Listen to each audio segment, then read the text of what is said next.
el títol de la presentació és escalfament global i canvi climàtic. I ara què fem? Com deia l'Iñaki, les notícies ens recorden cada dia que estem immersos en aquest procés o en aquesta circumstància i veiem aviam què podem fer per mitigar la circumstància en la que ens trobem. La presentació està estructurada en 3 blocs principals. Primer us voldria explicar o intentar fer-vos entendre els gasos d'efecte hivernacle, per què són tan importants, i en especial el diòxid de carboni. Tots parlem del diòxid de carboni, surt a l'espai del temps, surt a molts llocs. Per què són tan importants? En segon lloc, un cop entès per què són tan importants els gasos d'efecte hivernacle, on som i cap a on ens dirigim. I per últim, la tasca com a Fundació Green Nova, a la qual la Caixa d'Enginyers ens dona suport, que és el que estem fent per intentar-hi lluitar contra el canvi climàtic. Comencem parlant, del CO2, de les emissions, i us faig unes quantes pinzellades, una mica de ciència, però són coses molt bàsiques que espero que entengueu perfectament. Comencem parlant de la radiació infraroja. La radiació infraroja és una ona electromagnètica. Aquí veieu a la fotografia una persona que està ben asseguda probablement en un sofà davant d'una llar de foc i malgrat no està tocant el foc, nota l'escalfor als peus. Igual que nosaltres, a casa, segurament davant d'una estufa, us heu posat a davant i sense tocar-la heu notat l'escalfor. Això per què es produeix? Doncs perquè un cos calent, qualsevol cos calent, emet una radiació que s'anomena radiació infraroja. És una ona electromagnètica, igual que ho és la llum, però la radiació infraroja, a diferència de la llum, transmet energia calorífica. Què passa amb la radiació infraroja? Doncs que qualsevol cos calent, qualsevol objecte calent, emet aquesta radiació. Per tant, si, per exemple, fem una anàlisi de la radiació infraroja que emet un gos, doncs veurem que els ulls són la zona més calenta o la zona de la boca és la zona més calenta. Doncs, si alimentem el gos, si li donem menjar, l'energia que subministrem al gos amb el menjar, ell la metabolitza i la transforma en escalfor. De la mateixa manera, la Terra rep una energia molt important del Sol, la Terra s'escalfa i com que és un cos calent, doncs remet aquesta energia en forma de radiació. I aquesta radiació la podem estudiar, igual que veiem la del gos, doncs la podem estudiar, s'estudia de fet amb satèl·lits que estan a l'espai i aquí podem veure que les zones grogues són les zones més calentes corresponent a l'equador i les zones més fredes són les zones dels pols. El Sol està a la mateixa distància de la Terra que de la Lluna, més o menys, no? Però, en canvi, la Lluna està molt més freda o molt més calenta que la Terra. I això per què és? Doncs perquè tenim atmosfera. En el cas de la Lluna, la temperatura de la seva superfície, fixeu-vos que pot anar de menys 170 graus a 140 graus, o sigui, són uns 300 graus de marge, mentre que en el cas de la Terra, la temperatura de la Terra normalment està entre menys 25 i 45 graus. Hi ha extrems, però ni molt menys el marge és de 300 graus com passa amb la Lluna. O sigui que nosaltres tenim, a la Terra, tenim una atmosfera que ens fa com d'hivernacle. Ens manté la temperatura a uns límits confortables perquè nosaltres hi puguem viure, nosaltres i la resta d'organismes. I el més important, per què passa això? Què hi tenim a l'atmosfera? Doncs a l'atmosfera hi tenim els gasos d'efecte hivernacle. N'hi ha bastants, però els més coneguts, els que tothom en parla, són el diòxid de carboni per un costat i el metà per l'altre. I què tenen d'especial aquests gasos d'efecte hivernacle? Doncs que la radiació infraroja que els incideix a sobre, en comptes de ser transparents, com seria, per exemple, un vidre a la llum, que és quasi transparent, no són transparents. L'agafen i després l'alliberen, la reparteixen en qualsevol direcció. Podríem pensar que són com molles, no? Que les molles les apretem i després alliberen l'energia, doncs el CO2, el metà, són molècules que agafen la radiació i després la deixen anar. Què provoquen els gasos d'efecte hivernacle? Doncs bé, hem vist abans que el Sol ens dona un munt d'energia. Aquesta energia després la Terra la radia en forma de radiació electromagnètica, en forma d'infraroig, però si a l'atmosfera hi tenim molècules de CO2, molècules de metà, d'altres gasos d'efecte hivernacle, aquesta radiació que la Terra emet perquè és un cos calent, una part s'escapa a l'espai, però l'altra part torna cap a la Terra. Llavors, això fa que la temperatura de l'atmosfera no oscil·li tant com oscil·la la temperatura de la superfície de la Lluna. O sigui que si tenim més molècules de CO2, més gasos d'efecte hivernacle, la temperatura puja. Una cosa que sembla lògica, no? I podríem pensar que aquesta capa de gasos d'efecte hivernacle és com una manta. Quan més gasos d'efecte hivernacle tinguem, la manta més gruixuda serà. Entès més o menys l'efecte dels gasos d'efecte hivernacle, el que provoquen, doncs on estem avui en dia? On està la humanitat? El 2020, dades del 2020. En població estem a quasi 8.000 milions de persones, amb una acceleració molt important a partir de l'any 1950 aproximadament. I en generació de PIB, o sigui, generació de béns serveis, la generació de riquesa, podríem dir-ne, també hi ha una acceleració brutal a partir de l'any 1950 aproximadament. O sigui, hem crescut molt en població i hem crescut molt en generació de productes. I això, què hem necessitat o què necessitem per fer això? Energia. Fixeu-vos que, coincidentment, a partir d'aproximadament del 1950, el consum energètic es dispara. I es dispara com? Doncs es dispara principalment consumint energia d'origen fòssil, gas natural en vermell, petroli en taronja i carbó en negre. Fins a un 80% d'energia que consumim avui en dia és d'origen fòssil. I l'energia d'origen fòssil, quan es crema, quan s'utilitza, emet CO2, que és un gas d'efecte hivernacle i que, per tant, escalfa o fa que l'atmosfera s'escalfi. Si anem a les emissions de CO2 exclusivament per combustibles fòssils, és molt interessant veure aquest gràfic perquè veiem que només la crema de combustibles fòssils són 35 gigatones de CO2 i que si les mirem aquí com estan repartides per continents o per àrees geogràfiques, a Europa sembla que va baixant la contribució d'emissions, als Estats Units sembla que es manté, però en canvi les zones d'Àsia, Índia, Xina, a més, són les zones de gran contribució, especialment aquests últims anys. I és que la seva societat ha evolucionat molt i, diguéssim, que han deixat de ser països en vies de desenvolupament. Si, a més de les emissions generades per la crema de combustibles fòssils, incloem les emissions per canvis d'usos del sòl, que vol dir que traiem un bosc i posem un camp de blat, per exemple, o les emissions d'incendis, i a més hi afegim les emissions de la pagesia, dels ramats, dejeccions i demés, ens anem a 40 gigatones. O sigui que anualment la humanitat emet unes 40 gigatones de CO2. Com que portem ja uns quants anys emetent CO2, doncs podem veure que l'evolució de la quantitat de CO2 a l'atmosfera està prenent un valor rècord. Aquest és un gràfic que elabora la NASA. Fixeu-vos que aquí l'eix de les X és una escala de temps que tira fins a 800.000 anys endarrere i el 0 és l'edat actual. Això ells ho miren perquè van a l'Antàrtida. A l'Antàrtida hi ha un gruix de gel molt important i ell amb aquests gruix de gel en treuen testimonis i hi ha unes bombolles d'aire allà com presonades dins del gel i poden posar data de quan és el gel i poden mirar la composició del gel. Mirant tot això, doncs veiem que històricament no s'ha accedit mai als 300 parts per milió, o sigui, un 0,03 de l'aire ha estat CO2 com a màxim fins avui i avui en dia estem a 420. O sigui, ens estem acostant a un 50% d'increment. Per tant, sembla bastant probable que la temperatura estarà augmentant perquè estem posant més CO2 a l'atmosfera que mai hi havia hagut. A més, fixeu-vos que és una línia vertical. En temps geològic, el que estem fent nosaltres en 150 anys són segons a nivell geològic.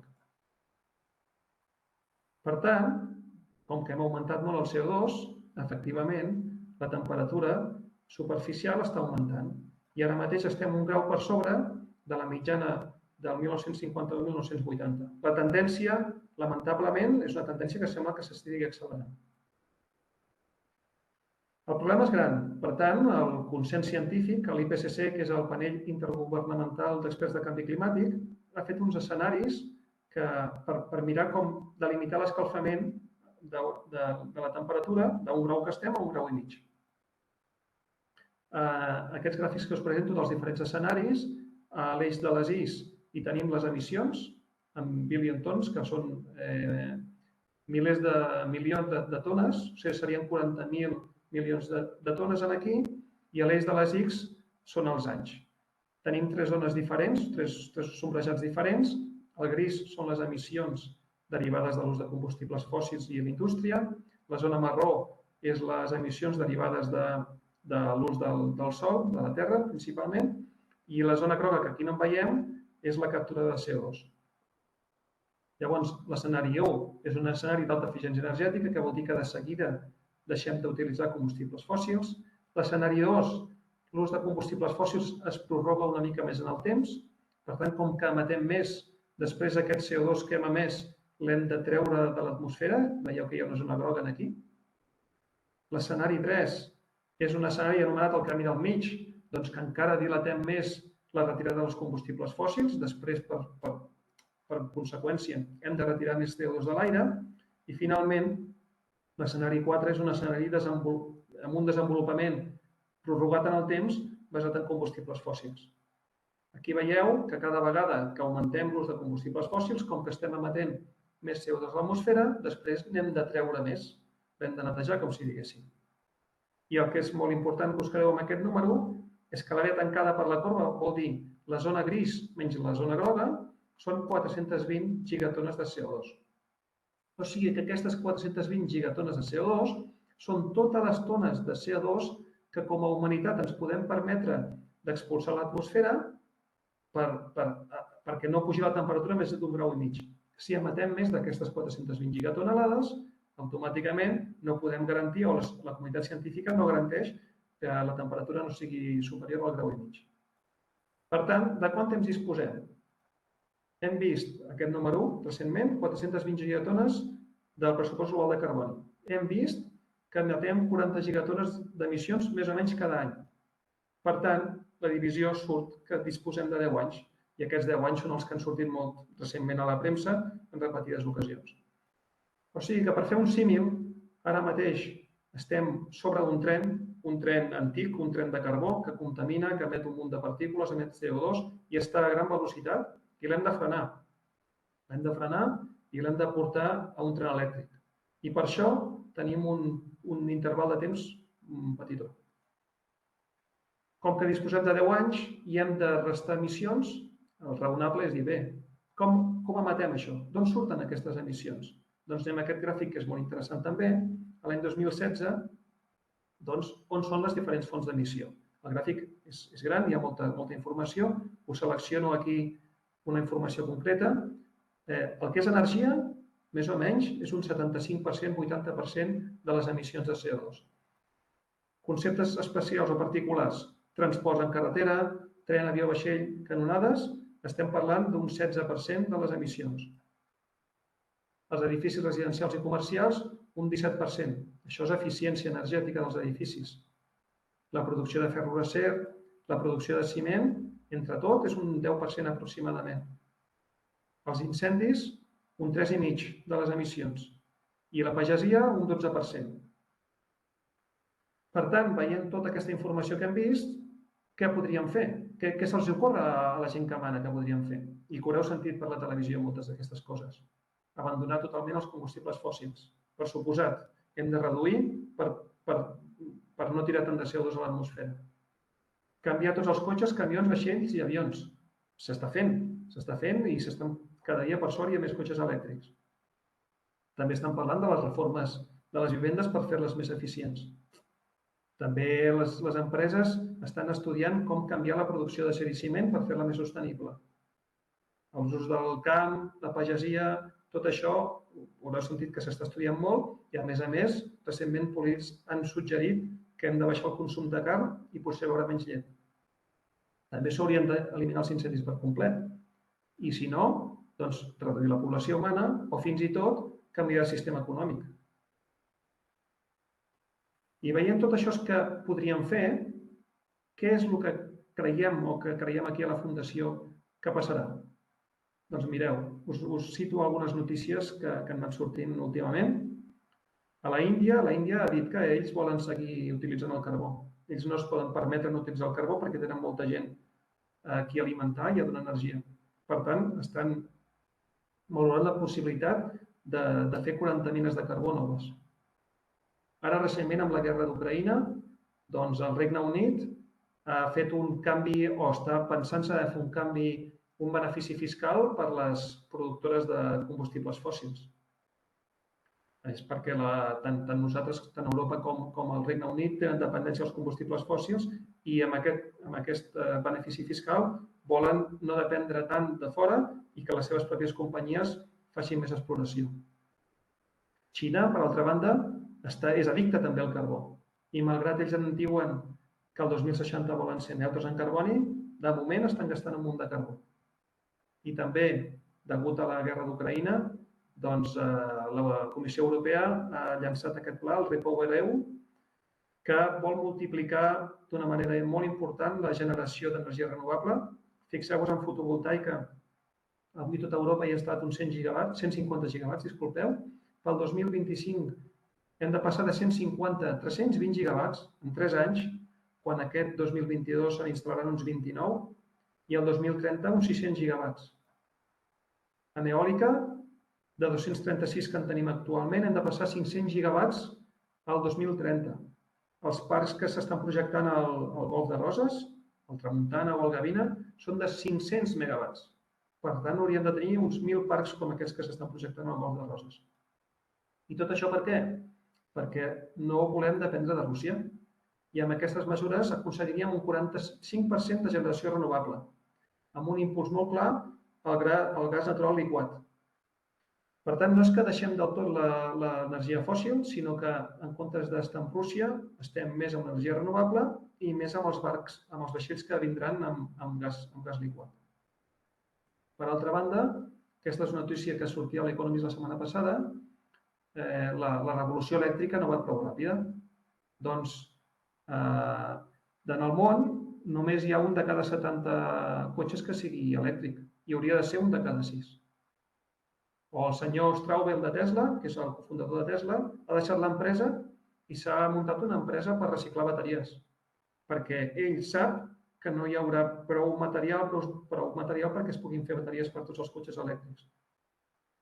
O també la falta de materials no és una cosa exclusiva de les bateries dels cotxes elèctrics, sinó podeu buscar aquí, us cito la Lídia Valero, és una científica de Saragossa que ha estudiat molt la disponibilitat tant de material com de producció de materials i sembla que potser no en tenim prou de materials per fer la transició ecològica.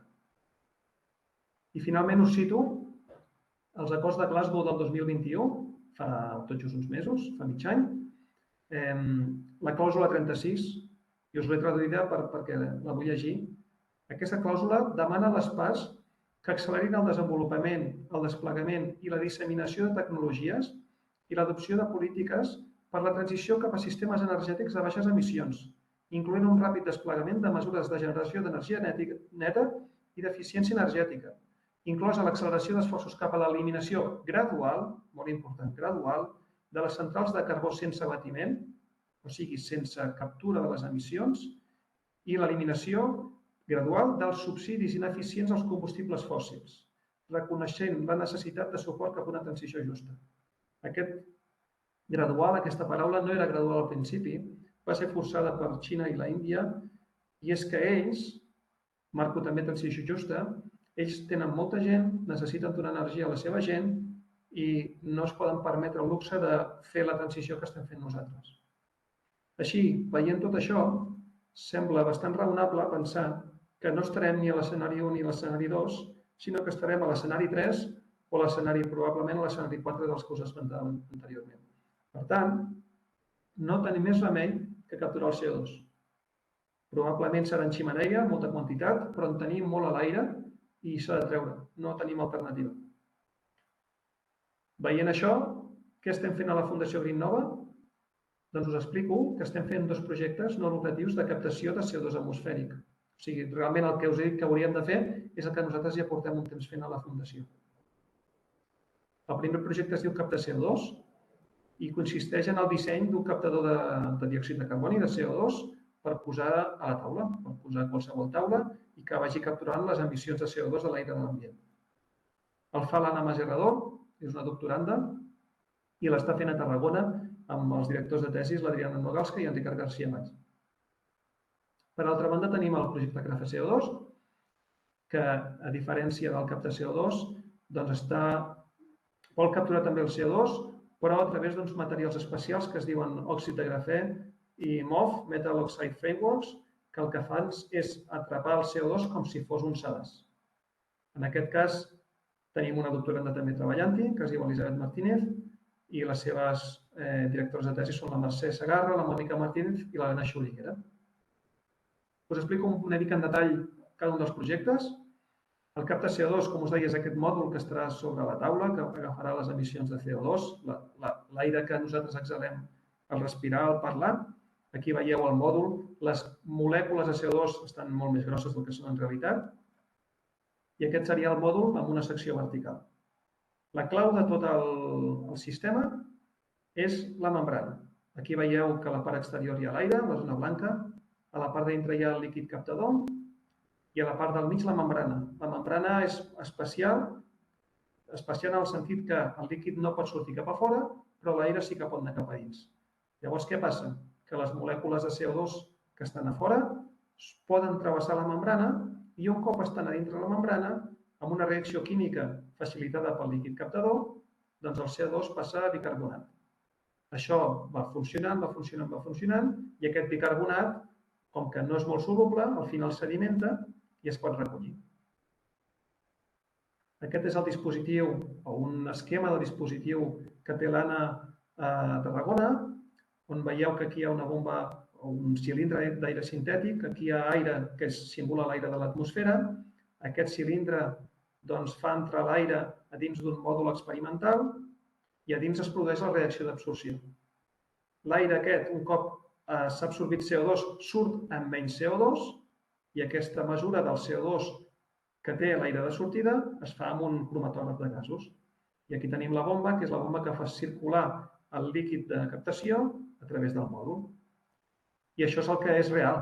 Aquí tenim el captador, l'experiment del captador, la bomba, el cromatògraf de gasos, aquí hi ha un sensor de pressió, i aquí, no sé si es veu aquí amb la presentació, però aquí hi ha una tira blanca, que aquesta és la membrana, que és la clau de tot el mecanisme.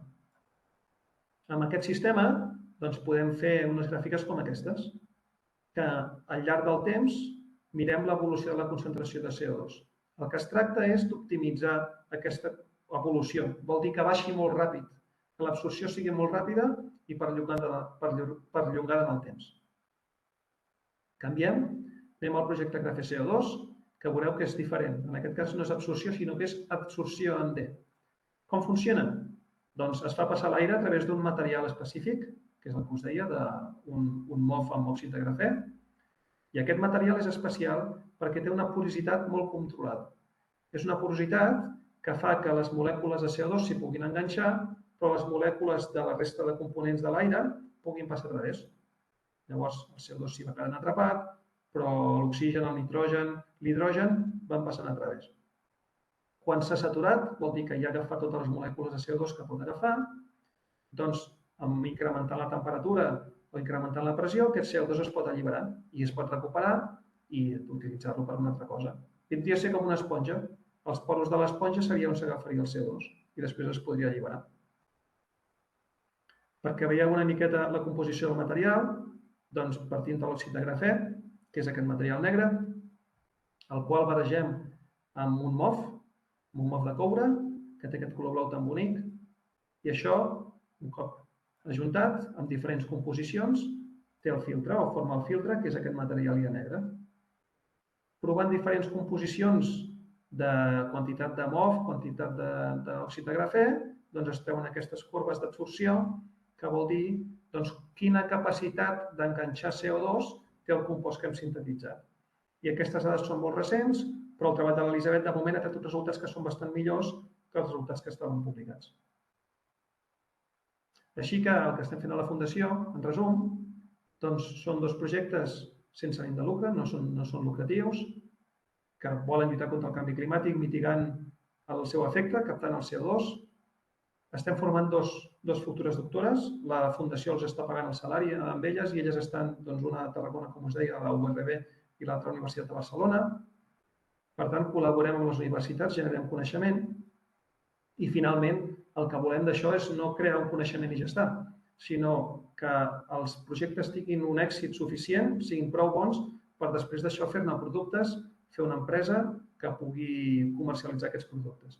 Aquesta empresa, que està en procés de creació, serà propietat al 100% de la fundació, de tal manera que els beneficis que pugui generar es reverteixin a la fundació per poder seguir fent projectes. I sí, la iniciativa de la fundació no és exclusiva, a poc en surten més. De fet, és un tema que, com és tan clar que s'ha de capturar CO2, a altres països del món hi estan posant molts diners. Però sí que és veritat que així de caràcter no lucratiu no en conec cap més. I per això aprofito per donar les gràcies als nostres donants i patrocinadors i molt especialment a la Caixa d'Enginyers, que, com deia l'Iñaki, ja porta molts anys donant-nos suport i el valorem molt. I bé, fins aquí l'explicació. Quedo a la vostra disposició per totes les preguntes que vulgueu fer.